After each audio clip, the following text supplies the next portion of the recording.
आज के समय में दोस्तों कोई इंसान दूसरे इंसान का फायदा तब उठा सकता है जब वह मजबूर हो, किसी कारणवश बंधा हुआ हो, वह मजबूरी से जूझ रहा हो, तभी दूसरा इंसान उसका फायदा उठा सकता है। ये समय में भी बहुत से लोग दोस्तों दूसरे की मजबूरी का फायदा उठाते हैं, उन्हें मजबूर देखकर और उठा रहे हैं। आज की कहानी की मैं बात करूं दोस्तों तो कहीं ना कहीं इसी पे आधारित है, इसी से मिलता जुलता है। घटना आप जानोगे तो आप भी सोचोगे और बोलोगे। तो दोस्तों यहाँ मैं कहानी की बात करूं तो एक छोटे भाई ने अपने बड़े भाई की मजबूरी का फायदा उठाया है। इस कदर फायदा उठाया और इस कदर घटने को अंजाम दिया, और लोगों के मन में और जेहन में जब ये घटना आया तो हर कोई सोचने पे मजबूर हो गया दोस्तों, और हैरान रह गया। तह तक चलते हैं, घटना की जानकारी लेते हैं। नमस्कार दोस्तों, मैं अंकित सिंह। आज की घटना की मैं बात करूं दोस्तों तो यूपी के मुरादाबाद की है। 27 अगस्त 2023 को इस घटना को जहां अंजाम दिया जाता है। बता दो दोस्तों, यहाँ पास का एक थाना लगता है गल शहीद थाना। गल शहीद थाना पुलिस थाने में लगभग 27 अगस्त को एक महिला जिसकी उम्र 35 साल के आसपास होती है इस थाने में पहुंचती है, और जिसके बाद पुलिस कर्मियों का सवाल था, आपकी क्या शिकायत है, क्या शिकायत देना चाहते हैं और क्या शिकायत लेकर आए हो। महिला के आंख से आंसू नहीं रुक रहे थे, आपको बता दूं। और जिसके बाद महिला ने कहानी बताई अपनी। महिला ने बताई कि शादी के मेरे 5 साल बीत चुके हैं। परसों रात देवर ने मेरे साथ मेरी इज्जत लूटने की कोशिश की, उसने मेरी इज्जत के साथ खेली। जब पुलिस यह महिला के जुबान से यह बात सुनी तो पुलिस जिसकी महिला की कहानी जानी और सख्ती से जिसके बाद पुलिस ने महिला से सवाल पूछे। महिला ने जिसके बाद जो कहानी बताई, जो कहानी पुलिस के सामने रखी, जिसे पुलिस भी कहीं न कहीं हैरान रह गई। तो दोस्तों महिला का कहना था कि पूरी कहानी ये है कि महिला कहती है पुलिस की पूछताछ में कि 5 साल पहले लगभग मेरी शादी हुई। शादी होकर जब मैं ससुराल गई तो सब कुछ ठीक था। पहले दिन मैंने पूरे साल बीत चुके थे, पूरा सब कुछ ठीक चल रहा था। साल बीतने के बाद सास मुझे कभी कभी ताना मारती थी दहेज को लेकर, जिसके मैं ये सब सहती चली गई। समय बीतते रहे, और जिसके बाद मेरे परिवार में मेरे पति है, सास ससुर है और 2 देवर हैं। बता दूं, पति जो है वह मजदूरी किया करता है, और जबकि देवर जो है वो कहीं प्राइवेट जॉब किया करते हैं। समय बीत रहे थे ऐसे ही हमारे परिवार के।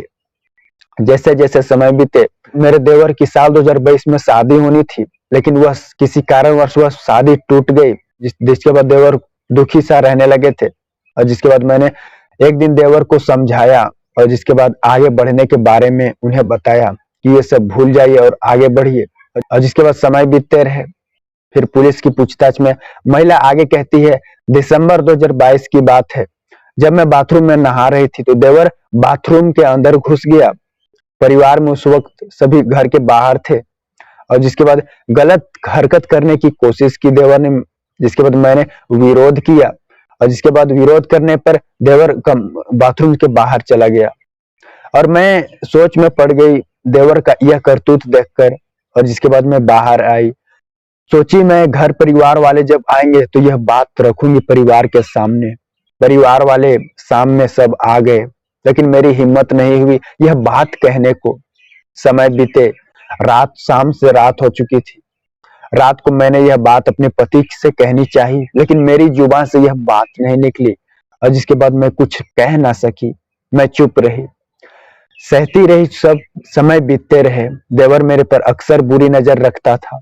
जैसे जैसे समय बीते दोस्तों, महिला आगे पुलिस के पूछताछ में बताती है, साल 2023 में मेरे पति को बीमारी हुई, एक बड़ी बीमारी हुई, जिसके बाद हमने अस्पताल में उनका इलाज कराया।